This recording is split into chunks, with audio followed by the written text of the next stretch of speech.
So day 1 of understanding bronchial asthma. Asthma हा आजार वयाच्या 15-16 पासून सुरुवात होते तर 35 ते 40 पर्यंत असतं.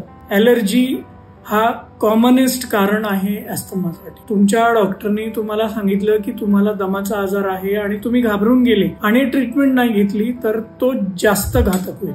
तुम्ही अस्थमा कन्फर्म करण्यासाठी पल्मनॉलॉजिस्ट, चेस्ट फिजिशियनकडे जाऊ शकता. त्यांच्याकडे पल्मनरी फंक्शन टेस्ट नावाची टेस्ट असते. दमामध्ये, फुफ्फुसमध्ये असणारे जे ट्यूब्स असतात, नळ्या असतात, ब्रॉन्काई असतात, ते ॲलर्जीमुळे सडनली आकुंचित होतात, बारीक होऊन जातात.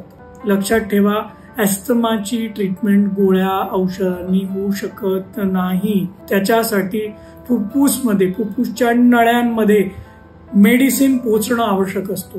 ते मेडिसिन कसं पोचेल तर तुम्हाला इन्हेलर वापरायला लागेल.